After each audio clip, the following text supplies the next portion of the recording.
Morning and जय हिंद बच्चों मैं अजय कुमार वाराणसी उत्तर प्रदेश से आपके अपने चैनल नव शिक्षण पर स्वागत करता हूं। बच्चों कल मैंने आपको छत्तीसगढ़ राज्य का जो पेपर हुआ था NMMS का नेशनल मेंस का मेरिट स्कॉलरशिप के सभी प्रश्नों को बता दिया है। मैट के 90 प्रश्न और सैट के 90 प्रश्न। इसके पहले भी कई बच्चे मुझसे पूछते रहे थे कि सर हमारे राज्य में भी सेम आएगा। बच्चों देखिए प्रश्न उसी तरह के हैं, कुछ कठिनाई का स्तर बढ़ जाएगा, मतलब हार्ड आ जाएंगे, कहीं इजी आ जाएंगे। आज का पेपर जो मैं आपको बताने जा रहा हूं वह है राष्ट्रीय मेंस कम मेरिट स्कॉलरशिप, यानी कि मध्य प्रदेश के आए हुए प्रश्नों को बताने जा रहा हूं। तो ये बच्चों मत सोचिएगा, ये मुझे लग रहा है राजस्थान के बच्चों के लिए, हरियाणा के बच्चों के लिए, बिहार के बच्चों के लिए, यूपी के बच्चों के लिए, सभी राज्यों के लिए ये प्रश्न पत्र काफ़ी इंपॉर्टेंट है, या उत्तराखंड के बच्चों के लिए।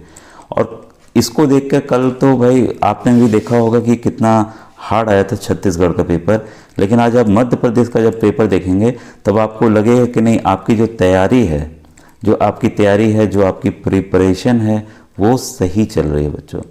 ठीक है, तो आप एकदम हिम्मत मत हारिएगा। आज के प्रश्न को देखिए तो आपके जान में जान आ जाएगी कि नहीं भाई वाकई पेपर अच्छा है, इजी है, ऐसे ही आपके राज्य में आने वाला है। और मैंने वहाँ के सर से भी बात की थी छत्तीसगढ़ के, तो उन्होंने कहा कि नहीं कंपैरेटिवली हार्ड आता है। ठीक है बच्चों, तो सबसे पहले मैं थैंक यू करना चाहूँगा चित्रांश का, जो कि मध्य प्रदेश के हैं, और इन्होंने मुझे पेपर उपलब्ध कराया है। अभी इन्होंने आज सुबह मुझे मैट का भेजा है, तो मेरी बच्चों ड्यूटी एक जगह लगी हुई है जिसमें आज मैं दिन भर बिजी रहूँगा, और आज यही बस जो सुबह वीडियो बन रहा है यही बना पाऊँगा, शाम में भी वीडियो नहीं बना पाऊँगा। ठीक है, तो मैं आपको पहले से बता दे रहा हूँ। और उन्होंने मुझे साइंस का भेजा है। ठीक है, साइंस के वो भी 13 से 35 प्रश्न भेजे हैं।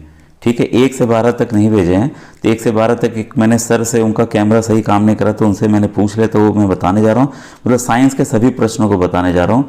और अभी मैंने चित्रांश से फिर रिक्वेस्ट किया है कि भाई आप मुझे सामाजिक अध्ययन का भेज दीजिए, क्योंकि सामाजिक अध्ययन का उन्होंने मात्र मुझे करीब 10 सवाल ही भेजे हैं। ठीक है, तो इसका मतलब 25 सवाल अभी है नहीं, मगर वैसे बता दूंगा तो आप बोलेंगे सर दिखाई नहीं दे रहा है प्रश्न। ठीक है, मैं वैसे भी बता सकता हूँ। ठीक है, अगर आप जैसा कहेंगे तो मैं वैसा वीडियो बच्चों डाल दूंगा। ठीक है, तो आइए आज के वीडियो को स्टार्ट करते हैं। मध्य प्रदेश के विज्ञान का पेपर मैं बताने जा रहा हूँ सेट में। ठीक है, और जो इंग्लिश मीडियम के बच्चे हैं, ठीक है, वो इंग्लिश के क्वेश्चंस देख लेंगे। ओके बच्चों, ठीक है, आइए आज का, और आज मैं एक्सप्लेन कर, कम से कम चित्रांश ने भेज दिया है तो कुछ तो है। यहाँ देखिए 36 ये कुछ ही प्रश्न थे। सामाजिक अध्ययन वाली जो PDF की क्वालिटी थी बहुत ही अच्छी थी बच्चों, तो आपको इजीली समझ में आ रहा होगा। तो आज मैं पढ़ दे रहा हूँ। ठीक है, दोनों ही पढ़ दे रहा हूँ। 13 पहले क्वेश्चन से ऐसे मैं स्टार्ट करता हूँ। पहला क्वेश्चन है मेरे पास, ठीक है, आप इसको नोट डाउन कर लीजिएगा वीडियो रोक के। पहला क्वेश्चन है बच्चों, विद्युत धारा के तापीय प्रभाव पर आधारित सुरक्षा युक्ति को कहते हैं। तो बच्चों पता है जो बचाने के लिए होता है वो होता है विद्युत फ्यूज। तो इसको आप नोट कर लीजिएगा आंसर, विद्युत फ्यूज। ये आपके भी एग्जाम में, आपके भी राज्य में हूबहू आ सकता है। तो फ्यूज जो होता है, वायर फ्यूज होता है, वो काम आता है। ठीक है, तो पहला का आंसर समझ गए, विद्युत धारा के तापीय प्रभाव पर आधारित सुरक्षा युक्ति को कहते हैं, मतलब सेफ्टी के लिए, तो विद्युत फ्यूज। ठीक है, दूसरा है, सेकंड क्वेश्चन है, बिना किसी माध्यम द्वारा उष्मा हस्तांतरण के प्रक्रम को कहते हैं। तो उसको कहते हैं बच्चों विकिरण। ठीक है, यानी कि रेडिएशन। ठीक है, इसमें क्या है कि कोई माध्यम नहीं चाहिए होता है, और ये इसका एग्जाम्पल क्या है, हमारे सूर्य की रोशनी है, यानी कि सन की जो रेज आ रही हैं वो इसका बेस्ट एग्जाम्पल है। ठीक है, अब है क्वेश्चन नंबर 3 आपको बताने जा रहा हूँ, बस थोड़ा वेट कीजिए, 12 तक मैं बताऊँगा। ये इसके बाद 13 आपको यहाँ से पूरे प्रश्न आपको दिखेंगे। ठीक है, नंबर 3 है, कीटों को पकड़कर अपना आहार बनाने वाले पादप का नाम है। मतलब इंसेक्टिवोरस प्लांट्स को पूछ रहा है कि कौन पेड़ जो है कीड़े मकोड़ों को खाते हैं, इंसेक्ट्स को खाते हैं। ठीक है, तो ये है आपका घटपर्णी या पिचर प्लांट, इंग्लिश में कहेंगे PITCHE, पिचर प्लांट इसका एग्जाम्पल है इंग्लिश में। ठीक है, और हिंदी में कहेंगे घटपर्णी। तो याद रखिएगा, ये हिंदी मीडियम के बच्चों को भी पिचर प्लांट के नाम से आ सकता है, तो इसको भी याद कर लेंगे। आप देख रहे थे कल छत्तीसगढ़ में सभी जो टर्म्स थे वो इंग्लिश में ही लिखे हुए थे हिंदी में, तो पिचर प्लांट या पिचर पाद, और इंग्लिश टर्म्स ऐसे आने भी चाहिए बच्चों। आपको बताना चाहूँगा, गलत एकदम नहीं है, क्योंकि बुक्स जो हैं हमारी आगे चल के हमें फिर परेशान करेंगे। हीमोग्लोबिन किस प्रकार की कोशिकाओं में पाया जाता है? तो आपको पता है जो हीमोग्लोबिन है HB है वो RBC में पाया जाता है, रेड ब्लड सेल्स, और हिंदी में कहेंगे लाल रक्त कणिकाएं, कणिका, ठीक है, कर्ण, ठीक है। तो हीमोग्लोबिन की जो सेल्स होते हैं उसको RBC कहते हैं, जिसमें वो रहता है, ठीक है, आपने नोट कर लिया होगा। नंबर 5 है बीजाणु उत्पन्न करने वाला एक पादप जीव है, तो ये है बीजाणु जो उत्पन्न करता है वो डबल रोटी का फफूंद, जो डबल रोटी होती है का फफूंद, ठीक है, आपने नोट कर लिया होगा इसको भी। क्वेश्चन नंबर 6 आइए,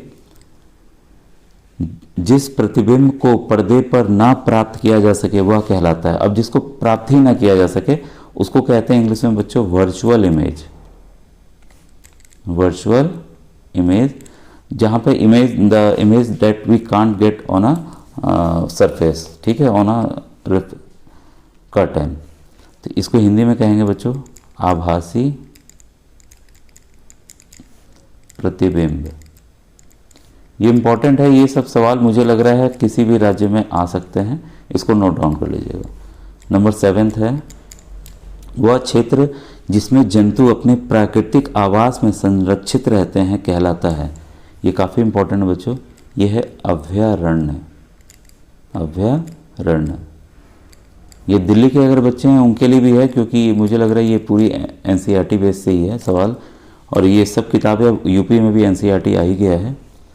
8वां है हम यह कैसे निश्चित करेंगे कि कोई एक वस्तु दूसरे वस्तु से अधिक तेजी से गतिशील है। वो हम करेंगे अगर मान लीजिए A ऐसे चल के जा रहा है 4 किलोमीटर की रफ्तार से और B जो है आ रहा है 5 किलोमीटर की रफ्तार से, ठीक है, 5 किलोमीटर की रफ्तार से, तो हम कैसे जानेंगे? हम जानेंगे दोनों वस्तुओं की चाल से। तो इसका उत्तर भी यही है बच्चों, दोनों वस्तुओं की चाल से, ठीक है, क्लियर है। अब देखिए क्वेश्चन नंबर 9, जब एक वस्तु दूसरी वस्तु पर सरकती है तो एक बल उत्पन्न होता है जो दो पृष्ठों के बीच सापेक्ष गति का विरोध करता है। इस बल को क्या कहते हैं? सबको पता है बच्चों, इंग्लिश में कहेंगे फ्रिक्शनल फोर्स, ठीक है, फ्रिक्शनल फोर्स, और हिंदी में कहेंगे घर्षण बल। एकदम नॉर्मल क्वेश्चंस हैं और आपको लग रहा है कि सब मैंने बताए हुए हैं, सब के सब कहीं ना कहीं मैंने बताए हुए हैं किसी न किसी मॉडल पेपर में, ठीक है। क्वेश्चन नंबर 10, कंपन करने वाले वस्तु द्वारा एक सेकंड में किए गए कंपनों की संख्या को क्या कहते हैं बच्चों? फ्रीक्वेंसी। जितनी बार वाइब्रेट करती है बॉडी एक सेकंड में उसको फ्रीक्वेंसी कहते हैं, हिंदी में आवृत्ति, ठीक है, क्लियर है। ये सब पढ़ाया हुआ है बच्चों, ठीक है। क्वेश्चन 11 है, जब कांच की छड़ को रेशम के कपड़े से रगड़ते हैं तो देखिए कल भी आया था ये प्रश्न, मैंने बताया भी था मॉडल वाले में।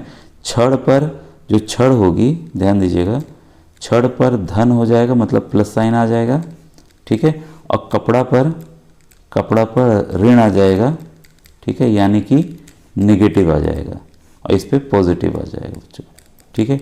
इस दोनों को नोट के लिए काफ़ी इंपॉर्टेंट क्वेश्चन है, आप में आ सकता है। 12th क्वेश्चन बच्चों, आपतन कोण परावर्तन कोण के बराबर होता है। आपको पता है angle of reflection is equal to angle of incidence, ठीक है।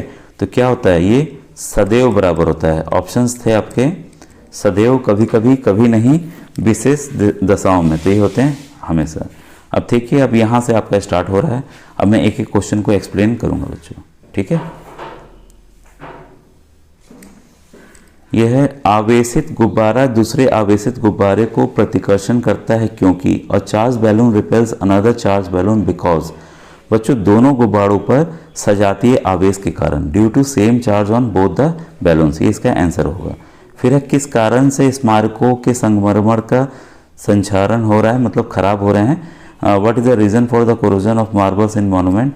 तो बच्चों इसका कारण है एसिड रेन। कई बार मैंने बताया हुआ है अम्ल वर्षा। किसकी वजह से है अम्ल वर्षा? एक तो है सल्फर डाइऑक्साइड गैस, मेनली यही है बच्चों, ठीक है, और साथ में आपका नाइट्रोजन डाइऑक्साइड भी है। ठीक है। नंबर 15 है, कुछ अवांछित और प्राकृतिक रूप से फसल के साथ उगने वाले पौधे क्या कहलाते हैं? आपको पता है उसको क्या कहते हैं? खरपतवार। Some unwanted and naturally growing plants with crops are called weeds. ठीक है। क्वेश्चन 16 है, मलेरिया परजीवी वह वाहक है का वाहक है, सॉरी, मादा अनोफिलस मॉस्किटो इसका आंसर है। विच of the following is the carrier of malaria parasite? तो हम कई बार बताए हैं कि फीमेल जो है एनोफिलस मॉस्किटो है बच्चों। ठीक है।